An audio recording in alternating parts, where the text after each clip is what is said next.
Hello, this is the Awkward GM Corbin, and I should probably move my mic a little bit closer. There we go. Okay, thank you for joining us today as we talk about Scion Demigod, which, interesting thing, this just says Scion 2nd edition, but if you go to the next page, it's Scion Demigod, which is kind of interesting. How many of you are currently playing in a Scion Demigod game right now? Let me know if you are or you're interested, or if you're coming into this stream to see if this is something that is for you. This is the beginner guide. It is usually a blind run through of the Scion book for myself and, for other people who are interested in finding out more about it. We've got these lovely people here who helped create this project. It's a lot of, if you were here for the original Scion 2nd edition conversation, Scion itself is basically American Gods or Percy Jackson or any of those mythological...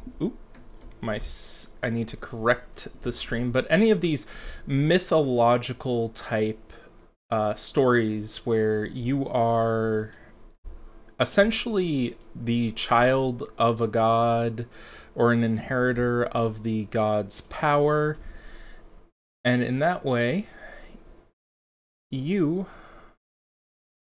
and let's fix that so you guys should now see everything perfectly fine. I apologize for that.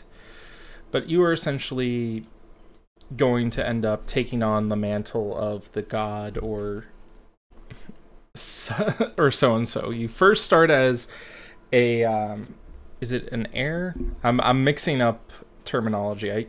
Good thing about these books is usually they have a terminology section. It does not appear that they have one here. But basically, you start off as someone who has been tapped by a god. In the origin one, you become a Scion, and then you take on the mantle of becoming a hero, and then you become a demigod as you've leveled up in tiers, as far as I know. Now, if there are any corrections that need to be made, I will make sure to make those corrections, and I will turn off the AC in here because that is more noise. Okay, so if I look at the lexicon in the original Scion, we had, you are, apologies, Scions, origins, pre-visitation Scions of the world, and then after your visitation, I believe you become... Visitation, pre-visitation,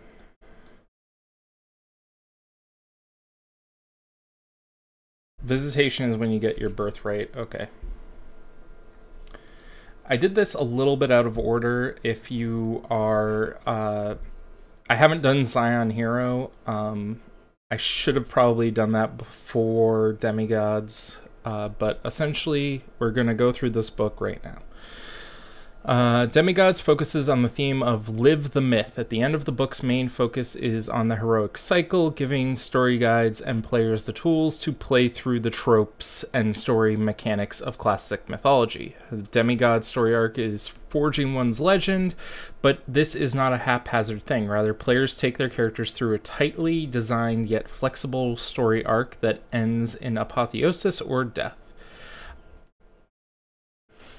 I just realized I did the wrong pre-roll before this. I'll fix it later. Any case, the 5 pantheons featured in Demigod are fully available to use at the origin hero levels for parentage.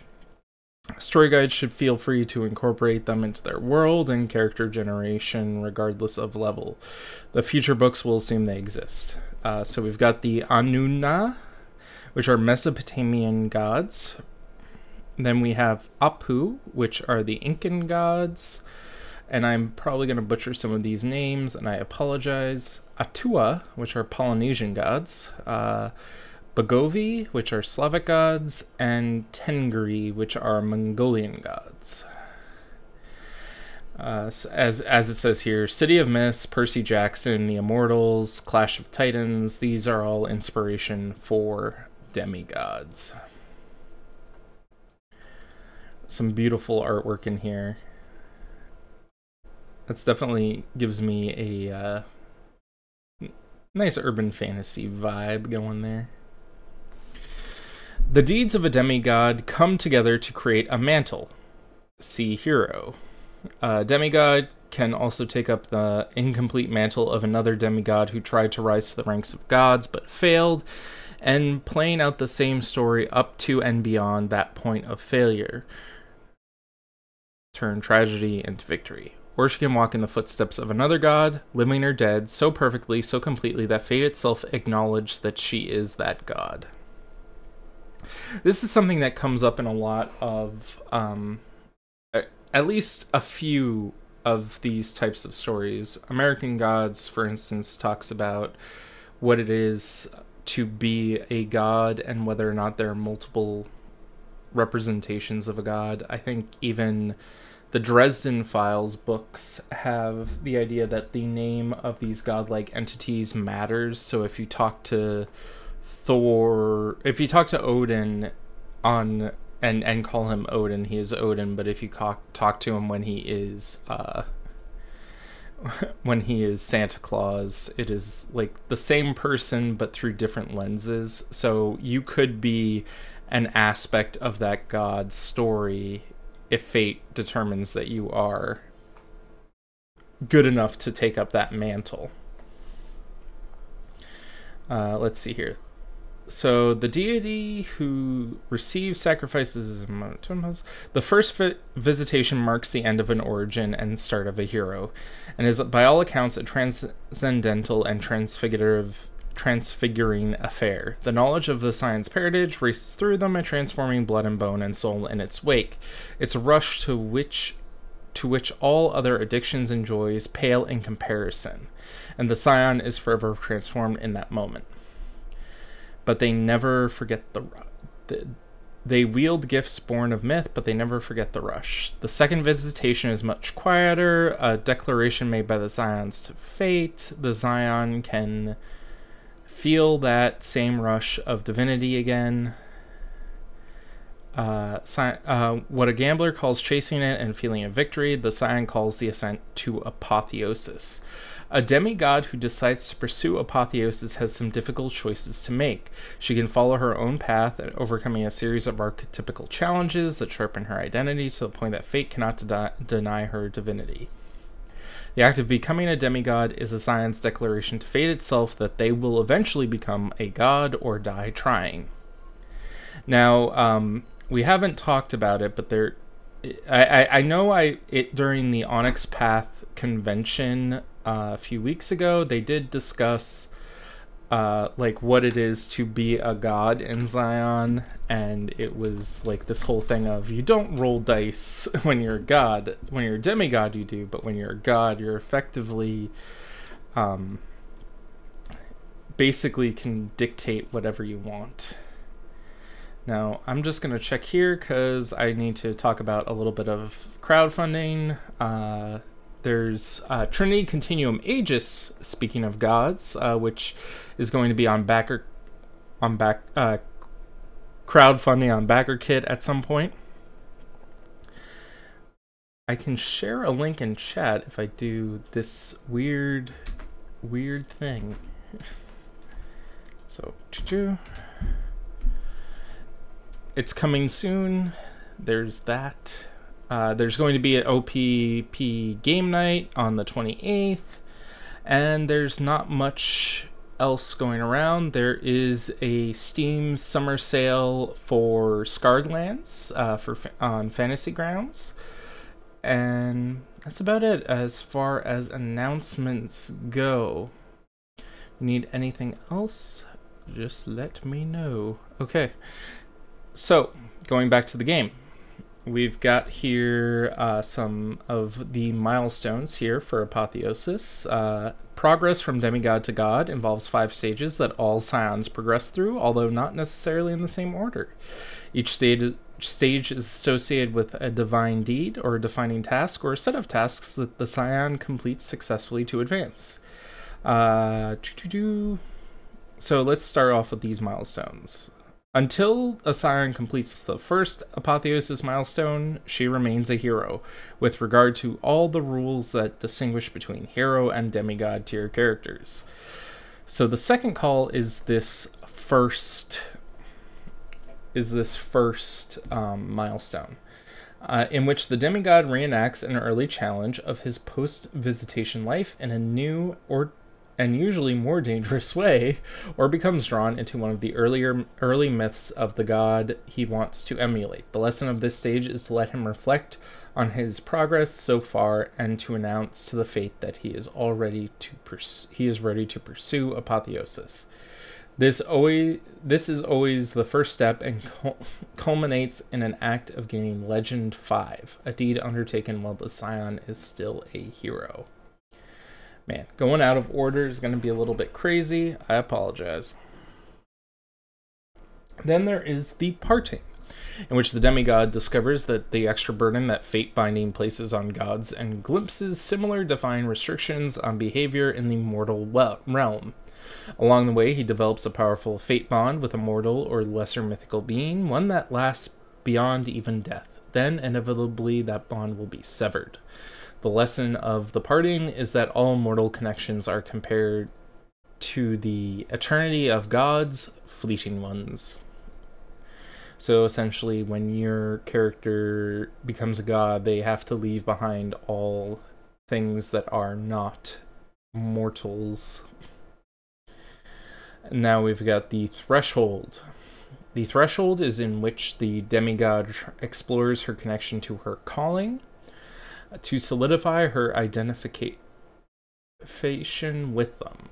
For most Scions, it's one of the less dangerous steps, with an emphasis on playfulness, fluid identities, and change instead of the harsher lessons of responsibility. For others, it's a period of intense questioning that can lead to a total reinvention of the self. The lesson of this stage is to teach the Scion who she is on an archetypical level. So if you're going to try to become, let's say, Hera, you're probably going to be ending up associating yourself with the archetypical, like, mother figure, or something to do with the hearth. It's always the hearth. Or if you're trying to be Loki, you are going to be a trickster. You're going to have to come to terms with that. The descent is in which the demigod starts to shed his strongest association with the mortal world. This means a literal journey. This can mean a literal journey to the underworld. It can be a period of isolation, or the loss of a loved one through death and betrayal. Whatever form it takes, its lesson is that a god must make sacrifices as well as accept them. And then there is last Theophany. Apologies, I am always bad at pronunciation. In which the demigod gathers all his resources and talents to face a one myth-defining challenge. If he succeeds, he achieves apotheosis and becomes a god. If he fails, he dies. There we go. And his unfinished mantle goes free until some other demigod takes it up to try again. This stage isn't a lesson, it's a final exam. No matter what route a character takes through the other stages, the Theophany is always last. If the Scion succeeds in this last stage, they reach a legend score. Of 9 and a form of immortality. Now, what I'm getting from this, at the very least, man, I need to adjust this because I'm kind of looking down here because I'm reading the thing. Let's bring this up a little bit. I guess I have to dip the camera slightly like that. There we go. So what this is telling me is essentially that if I lose my character, if I lose my character at this stage, it is very likely that someone else is going to take up my mantle, and that's going to be my new character. That's at least what I'm getting from it. If you wanted to make a new character or something, you probably talk to your story guide. Yes, story guide in that regard. Oh. Now, let's see here. Planning the journey. The Retta character takes on apotheosis can describe the genre that his player wants him to play out. The basic structure given above, for example, models a coming-of-age story typical of heroic narratives. Put in a different order, however, it lends itself to a vastly different story. Like, you can have a comic story, like basically a comic arc. It starts at a low point and then rises steadily. Tragic, redemption, metamorphosis. Okay. You don't need to know this. It's more of, you do need to know a bit of how the story is structured, but you don't need to know the various ways that it can be interchanged. As we get further in here, we're going to start covering more things. Taking on the mantle. A demigod who wants to adopt a mantle of an existing god is choosing a dangerous path to apotheosis. Even the safest route can mean a loss of his personality as it becomes one aspect of a vaster being. While trying to become the dominant form of a god risks complete destruction. Still, the thought of replacing a god, gaining her power and authority, being a better version of her is tempting to many Scions. Some of them, coaxed along by fate, may not even realize the direction they are headed until they reach the final steps. At that point, their only choices are to succeed or die forever. Now, there is an aspect of this that is very much akin to the titles from Changeling the Lost. You take on a title in Changeling the Lost and you become that title. It's similar in this. You take on the mantle of a god, you try to become that god, you are going to be overwritten by that god. Say, for instance, you wanted to take on the mantle of Aphrodite. I'm sticking to Greek gods for the moment because those are just the ones that I know most. So if you try and take on the mantle of Aphrodite, you will eventually probably turn into Aphrodite. Even if your hair was blonde, it becomes a cherry blonde, then it becomes a redhead, and then you are Aphrodite. If you were male at the start, maybe you start transitioning over to becoming female to take on the more feminine qualities of Aphrodite, and there you go.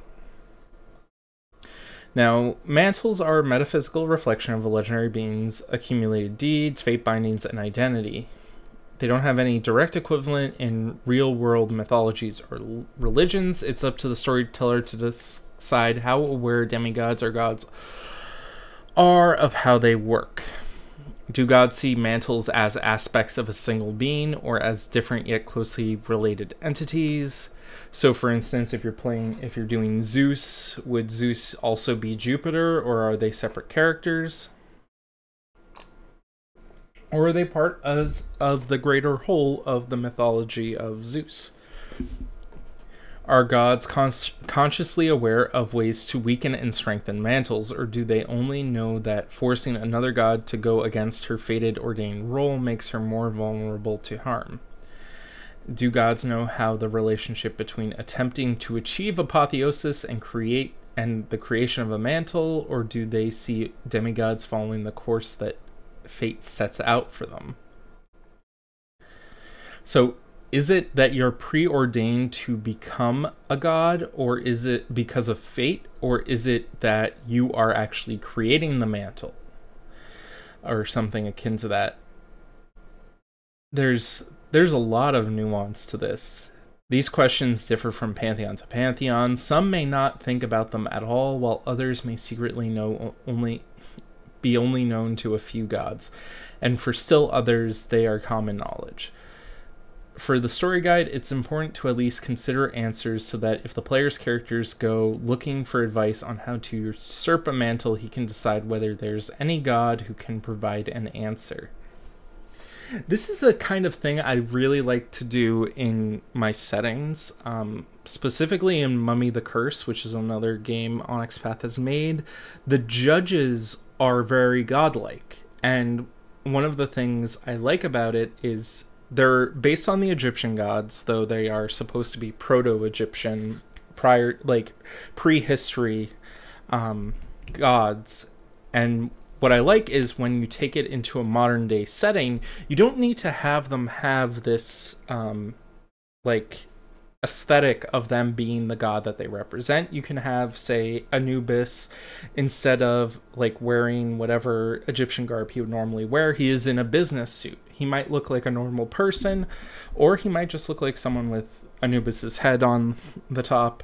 But that's something I kind of like, where it's like these gods may have existed prior in whatever iteration they were, but someone has since taken up the mantle of that god and put their own spin on it. So instead of saying what I said for Venus, where your hair and your gender might change to become more like what Venus is in mythology. Sorry, I said Aphrodite, but Aphrodite, Venus, synonymous.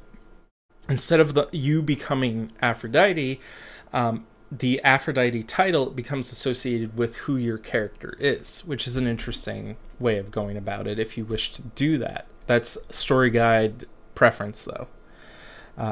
There are 3 ways to take on an existing mantle, 2 of which come with significant risk, and 1 still effectively removes a Scion from the game, even if successful. A player needn't decide which approach to take until she reaches the last divine deed of apotheosis, theopathy, theophany. At any point before then, she can change the course completely and try to create a mantle of her own. But the further she progresses towards apotheosis, the more difficult it becomes to break free of the current of fate, sweeping her to her end. Regardless of which of the 3 approaches a demigod takes to adopt a mantle, one constant element is that she must reenact the myths of a god along the way. The description for each milestone of apotheosis section include advice for players in story guide. Yeah. So there's usurpation, which is you're taking it from its current holder. Walking in the footsteps of God, a demigod gradually pulls herself into the position to convince fate itself that she is worthy of taking on that god's role. But that's the easy part of the process. She must also try to work to dislodge the god's mantle by weakening his ties to it, then directly or indirectly kill the god. So people no longer associate Aphrodite with Venus, and now you are Venus. You are Venus by way of Jeff. Your character's name is Jeff, and now Venus is associated with Jeff. Demigods already feel greater effects if they ignore their fate bindings than heroes do. If gods go against their fate-ordained roles, they undermine the myths that shape their entire identities, which makes them vulnerable to having their mantle stolen. A demigod who wants to take advantage of this weakness must put a god into a position where she has no choice but to act against her own purpose. The first way to do this is engineering situations that provoke a god to suffer a failure deed. This is something from Hero, page 191. For 1 or more callings, such as making a guardian betray the one she swore to protect, or making a judge abandon her beliefs. If the demigod can do this, the effects are immediate. The god loses access to the corresponding knacks and titles for the rest of the episode. If she manages to orchestrate events to cause the god to lose all 3 of her callings in the same episode, the god can no longer add scale to her actions when it comes time to fight for her mantle. That's powerful. If you don't remember when we talked about scale in Scion Origins, scale basically is a modifier that increases the potency of your attacks and your skill rolls. So if a god is losing scale, that means they are being brought down to the level of a demigod or even a a mortal in some way. I'm not sure if it says can no longer add scale, so it seems like it's getting removed completely, not weakening. The second way is to attack a god's fate bindings and birthrights. It's up to the story guide to determine exactly what those are, but they include significant birthrights, close relationships, sacred places, or anything else that features strongly enough in the god's myths to be a defining part of them. Just as an FYI, I will be doing a character creation for Scion Demigod next week at this exact time, 5 o'clock. If you wish to see what type of character I make. I may delay it to go over Scion Hero so I can upgrade my Scion Hero character into a demigod, but we shall see. For every connection that the demigod destroys, whether it's literal destroying or stealing or subverting it, it is no longer associated with its original meaning, and the god loses access to one purview for the rest of the episode. Ambitious Scions should keep in mind that some of the fate bindings involve beings who are powerful in and of themselves. Yes, it's possible to weaken Loki by killing their children, but it's worth trying to take on Fenrir and Hel herself for that. Is it worth it to try and take on the children? Once the demigod has weakened the god through either or both means, all that remains of the god for the god to die in the demigod's presence. She doesn't have to be the one performing the actual kill, but if she's not physically there, the weakened mantle simply casts adrift and attaches itself to someone else at a later time. If the god escapes while still alive, he will return fully restored at the beginning of the next session.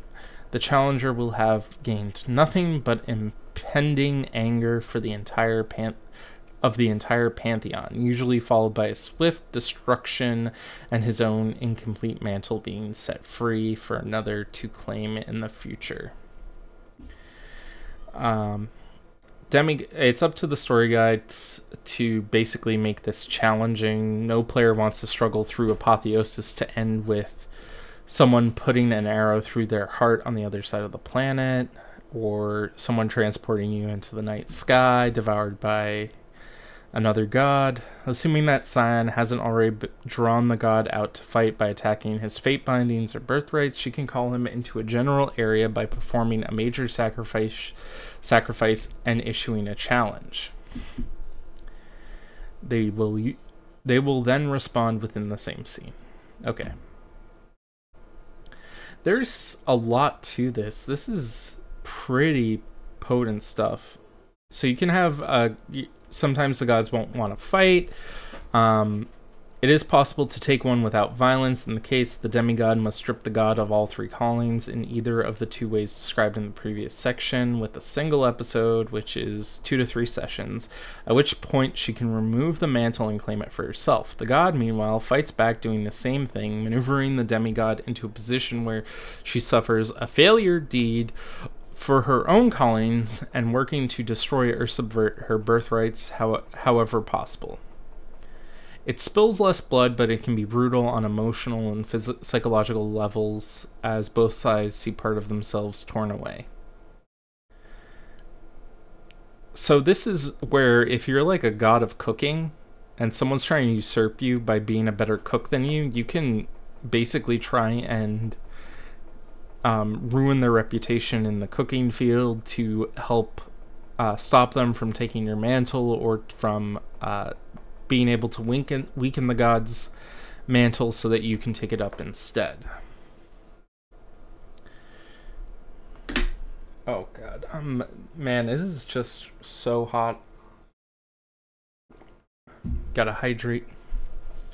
However the battle plays out, the demigod is victorious. If the demigod is victorious, she takes on the mantle and becomes the dominant persona of that god. When a mortal tells the stories of the battle, the stories won't reflect what actually happened. They might not even notice immediately, although they may be aware of some sort of shift in personality afterwards. What they will still see instead, if they see anything, is that some enemy rose up to challenge one of the gods, and then the dust settled and the god was the one still standing. As for the defeated god, loss of a mantle does not necessarily mean they are gone forever. Um, the Nemetondevos escaped complete destruction, even though it's taken an exceptionally long time for them to patch together the scraps of their mantle. Through several lifetimes as Scions, a god who already possesses multiple mantles can flee into one of her other ones when the primary one is taken, losing her standing in the pantheon, having to accept a subservient role to the new mantle holder, or the god could immediately be reborn as his own pre-visitation Scion, possessing only a dim memory of who he was once before. Man. Apotheosis all over again to take his mantle back. This is in fact a prime cause of many incarnate Scions. So this is where if Aphrodite's title is taken away from her, she now has to fall back on her Venus title in order to try and regroup. They're sharing. Some demigods don't want to take a mantle by force if her relationship with a divine parent isn't antagonistic. Why would she consider it? Even if it is, the prospect of standing face to face against such a formidable power is enough to make any demigods look more like look for a more diplomatic solution. That's where the choice to share a mantle comes in. A god can voluntarily give one of his mantles to a demigod who completes the theophany milestone of apotheosis. In that case, the deed associated with the milestone must be one that recreates a myth that the god considers a core part of his identity. It's up to the player and the story guide to agree which myth that is and what steps necessary to repeat it, but it should be one that highlights their defining qualities of the god in question. Okay, so this is where if she carries out a task successfully, she earns a shared mantle, such as Ares, scion of Zeus, but favored by Ares, becomes Zeus Ares. Why would a god agree to this? In some cases, it's a strategic move to avoid being overthrown and to keep an eye on potential future challengers.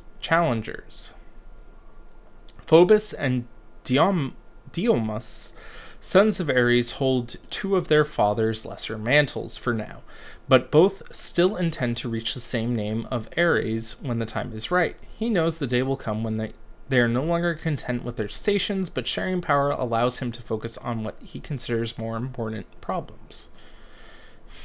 Thor, on the other hand, chose the name Scions to name the Scions who became Magni, Modi, and Thru as his children.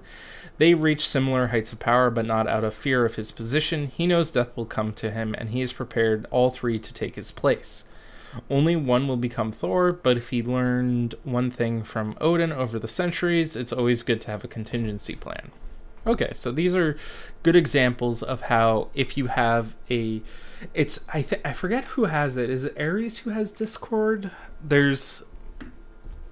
If you ever watch the old Xena and Hercules TV shows back in the 90s, which ages me a lot, I guess, there were a lot of small, lesser gods that got brought in when it came to fighting Hercules. This is because you could only have Ares fighting Hercules so much before you got tired of that happening. So this is basically, you become that lesser god. You become Discord. You become Cupid underneath Aphrodite, and whenever Aphrodite dies, you then take on the mantle of Aphrodite, and then you can designate someone else to be your new child, essentially.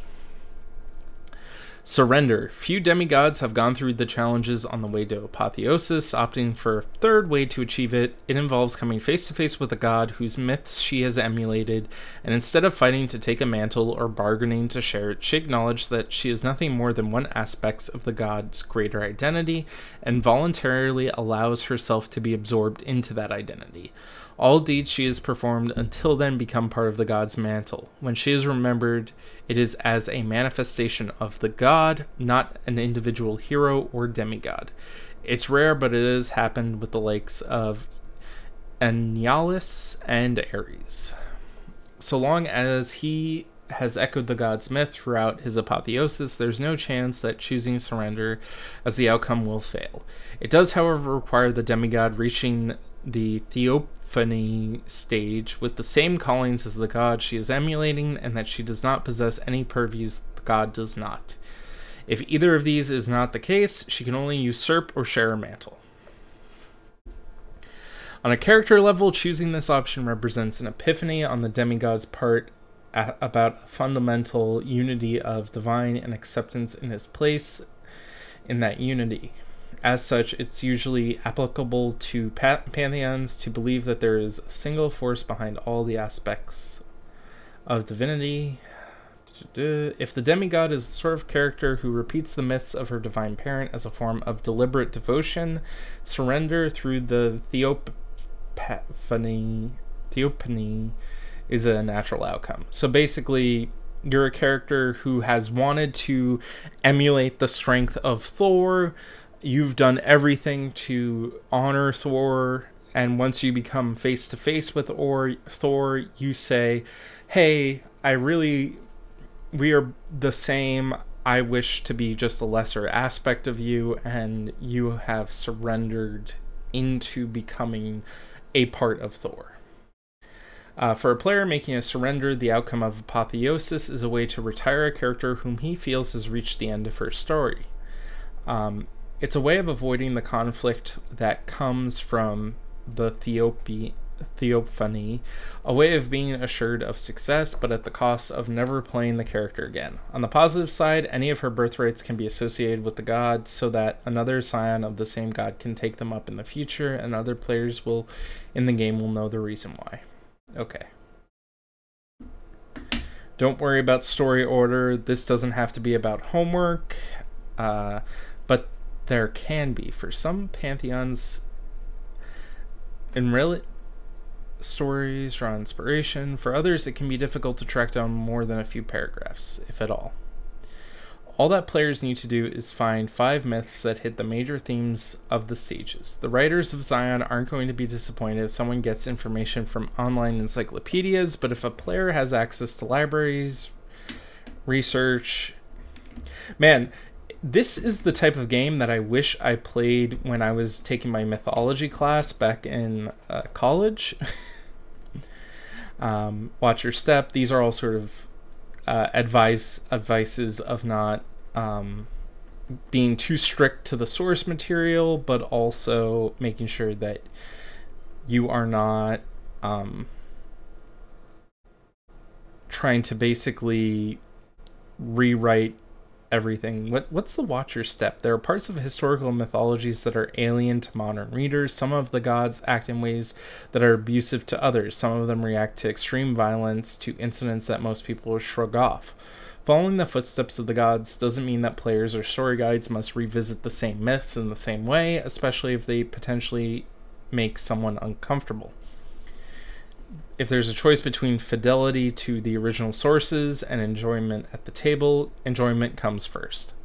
That is always the case. If you're a GM, if you're a story guide or a player, fun is always paramount, especially shared fun. You don't want to have fun at someone else's expense, is always my take. Fallen heroes.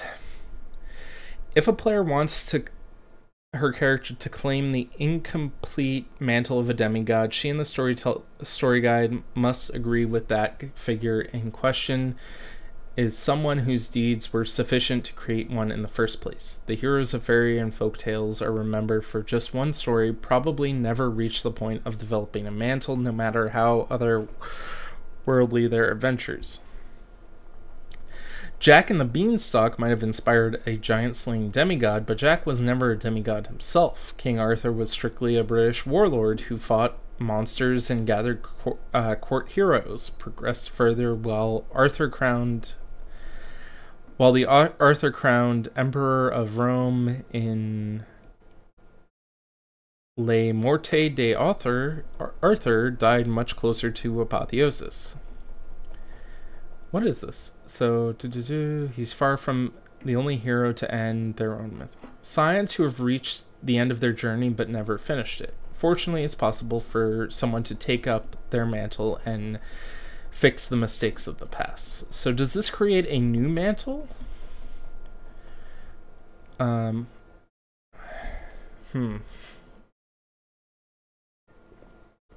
Unless the milestone that caused the original demigod to fail is theophany, succeeding doesn't mean reaching apotheosis. Instead, it means she is now forging a myth of her own, just like a Scion who tries to form their own mantle from the beginning. She continues through the remaining stages, but now without any guidance or restriction from the past. Because her mantle comprised her accumulated deeds, the coming challenges are still shaped by her actions and therefore by the originals. True callings, man. A Scion's three callings represent aspects of their identity at an archetypical level and journey to godhood. They become a framework for which the demigods build their myths. While it can be tempting for a demigod to neglect their callings in favor of more spectacular power offered by their pure views, taking the route leads to becoming a titan, not a god. Ooh. So being part of your purview turns you into a titan.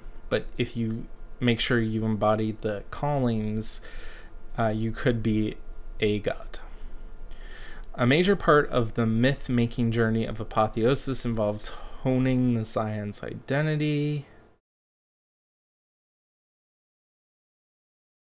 The Scion who plans to become a new Thor must eventually end up as a guardian, leader, and warrior. He may stress different aspects in ways that another Thor does not, but that combination becomes a lasting part of who he is as a god.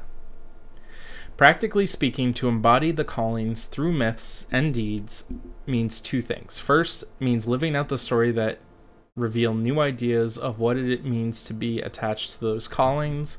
A lover's myth may focus on themes of devotion, passion, and human relationships of all kind, while warriors' myths are about struggles, conflicts, and conquests. A Scion who both sees her different sides play against each other as if fate were testing to see which one is most important. Second, for those three stages of the journey, the second calling, parting, descent, the player must choose one of his character's three callings to focus on, with a different focus on each stage. For the second calling, the choice decides what the character's title outcome will affect. For the parting, it determines the fate bonding role of the SGC involved. For the descent, it decides the goal that the demigod intends to carry out. Oh god. To further help players and story guides craft plots around their callings, here are some more questions.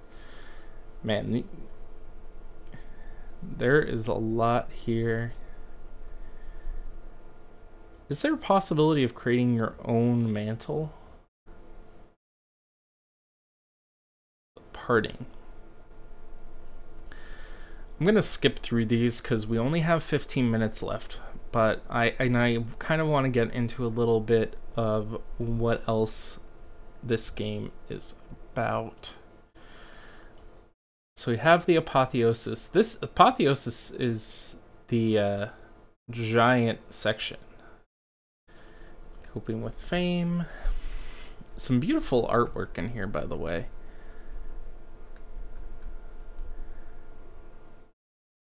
This section is about the various pantheons in here. So these are the new pantheons that are getting covered. These people look like statues. Oh, I should probably have avoided this a little bit. These are the more modern take, I guess, on these characters. That's awesome. The Incas. If I go down here, do they have, so they have, okay, so they do the thing that I like. They do the thing where they're like, this is the original depiction as close as we can get. And then further down, we have what they would look like in the modern day.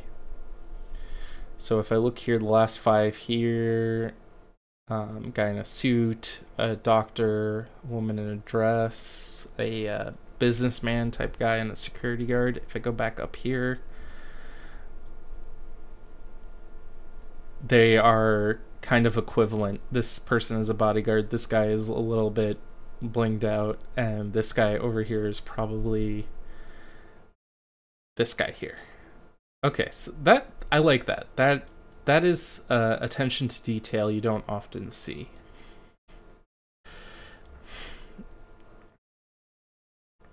Are they gonna do this as biker gangs? I'd love to see if it was biker gangs. No, it's reversed, but they're in a crowd. Okay.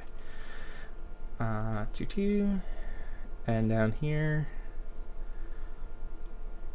this definitely looks like they are set up in a very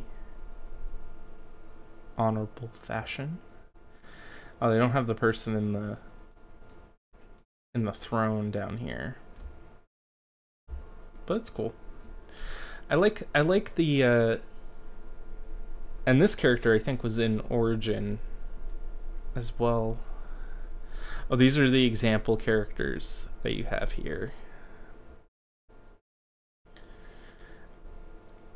Something to take note of when these Kickstarters happen is that there's always a like higher grade one where you can be used as character art inspiration. So they'll take a picture of you that you send them and they'll jazz it up to be equivalent. So let's see here. We have the ready main characters. We have the character rules that are going to be adjusted. I'm not sure if I can do the character creation stuff in here, because it doesn't look like I can do character creation for this. So I might have to talk to Travis to do hero instead, and then apply this stuff onto hero. In any case, we've got that set up here. Chasing Divinity. We've got the scales revisited here, where we've got, if you are at standard, you're at human level, then you have elite, supernatural. I think elite might be the equivalent of being a Scion pre-visitation. And then supernatural is 2. At demigod level, scale becomes readily available to characters. This requires a stricter quantification of scale than presented in Scion Origin, which describes 4 types of scales. And this, however, talks about more. This talks about 8.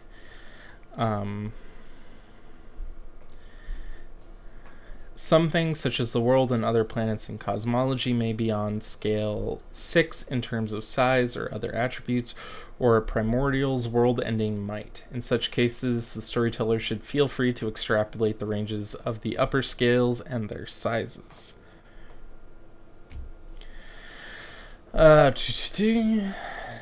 Where it would apply sources of scale only stacked to maximum. Okay, sorry, I'm rambling now. But this is basically an adjustment to the original rules. Fate binding. As a demigod, fate binding becomes much harder to avoid, and the consequences for stepping outside of these fate-bound rules increase in severity. A demigod cannot simply ignore the pull of fate in the same way a mortal hero can. Perhaps equally important, a demigod is no longer limited by the restrictions of tier. When it comes to who she can be fate-bound to, as fate of the world pulls her into the weave.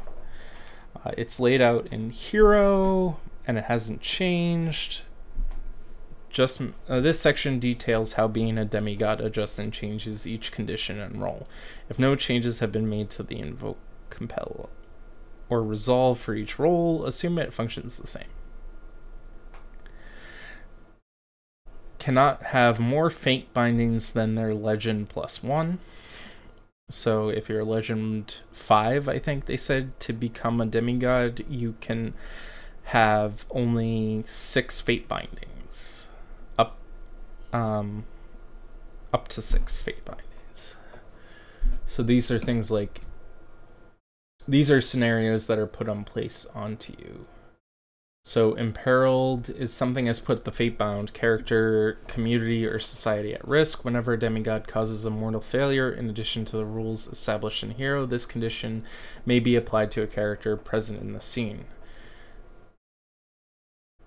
The stakes of the peril get higher. The Ashuras might drag Steve into Lanka, demanding 50 barrels of mead or they'll kill your contact. It's fine if the bigger scale peril takes more than one scene, but shouldn't take up more than 2 episodes.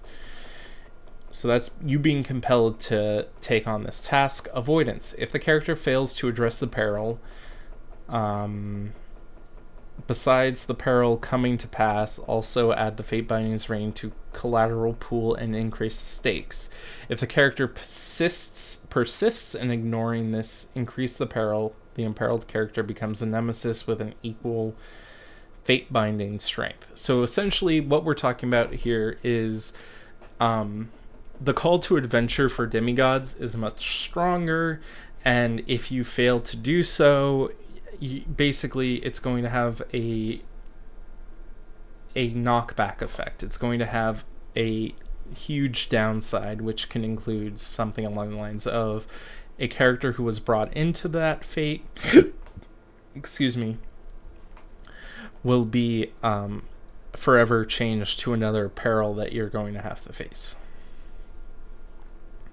We have some immortal knacks here. Throwing a bigger amount of weight at people. So creator, the world is whatever you say it is. Imbue for scale to reshape geography. Molded from clay, you are able to make a living being from inanimate matter. Creating an animal or plant requires a craft roll at tier 3. For each dot of birthright. Giving enough human intelligence pushes the project up to tier 4. Man, that is insane. You can just create people if you're that type of character. I want something. What's a hunter? Crying wolf. Your quarry cannot get help because no one believes they are being hunted. You can terrorize your target. Digging in the wrong place. To extinction. You declare an organized group of foes as your quarry for purposes of irrelevant knacks.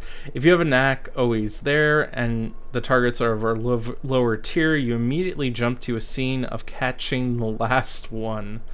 This is where being a demigod is insane. Let's talk about this instead of Exalted. Like, this is more powerful than Exalted's characters can be in some cases. Like, you are basically rewriting the world in a way that not many characters in many games can be able to do. The warrior. Okay. This is the one that I was most interested in. So you can declare that a duel is only between 2 people, and that way you cannot be hurt by a second combatant. Deterrence policy, once per scene, imbued for scale to intimidate an opponent into backing down from a physical altercation. Punch the problem. This is the one I was looking for. Whether shooting a traffic light, solving a complex knot by cutting it in half, or punching a jukebox. Once per session, you may substitute any dice roll for your favorite attack along with its usual enhancements. Oh, God. Still not what I was looking for. I was wondering, like, how powerful your attacks can get, but I guess there's a bunch of new stuff to this. Let's see, we've got Dominions. Let's go over like some new antagonists here. The villains who threaten demigods are entirely different caliber for those threatening heroes. Paragons are the finest, most accomplished people that humanity has to offer. In any field, they are the final authority, mortals whom fate has chosen to brave the heights of what it is to be human in a world where gods walk among them. So this is basically this is the this is probably the equivalent of, if you have mortal characters, this is as good as they are ever going to be compared to you. The mythic. A demigod's true rival are those who share their mythical nature by, be it parentage or patronage of a god, or descent from ancient or non-human peoples with magic of their own. The greatest and most powerful of beasts may also pose such a threat. So this has the same power level as a paragon as far as dice pools go, but its health is higher, its defense higher, and initiative is higher. Transcendent. All who walk the path of demigod know that a choice is coming, a singular moment where morality and divinity weigh in the balance.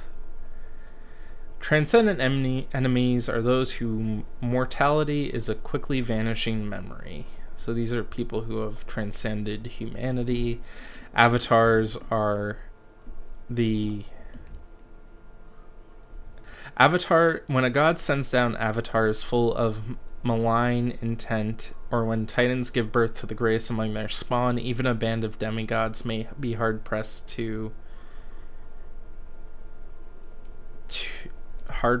but if they don't fight it, who will?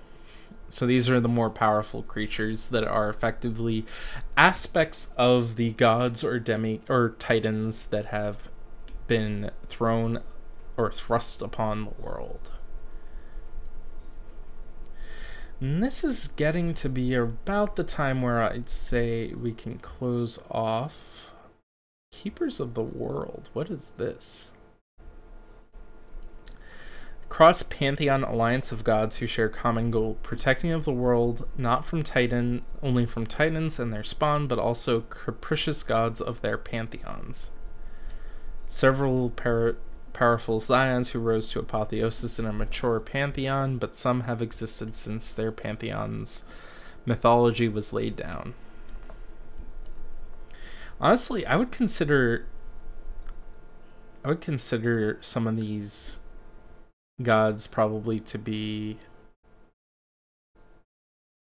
definitely. I always have trouble thinking of this stuff because I'm always thinking that if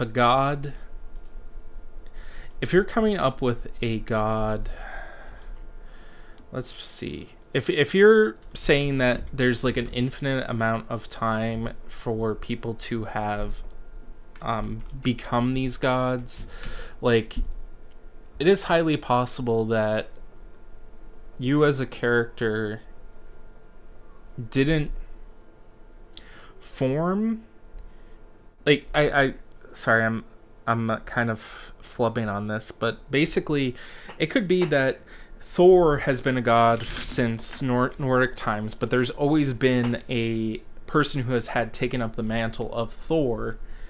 So it would make sense if Thor has been replaced at some point, because of the amount of time between the creation of Thor and now is so long that someone has to have gotten to Thor's place, or has taken on an aspect of Thor in some way. I mean, that being said, could it be that I'm not sure how many of the gods could have possibly stayed around. If you have any ideas, like which gods have stuck around since their inception, please leave it in the messages below. I'm not sure. So it is almost 6 o'clock. I'm not sure what I'm going to be doing next week. I don't think I'll be doing Scion Demigod character creation, because there aren't character creation rules here per se.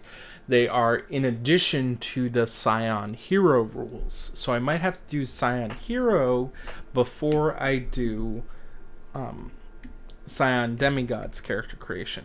I really want to cover Exalted Essence. I still have to talk to some people about that. But let me know what you want to hear. You can catch me at the Awkward GM YouTube page, which if I go to my YouTube page, I'll just share it in here.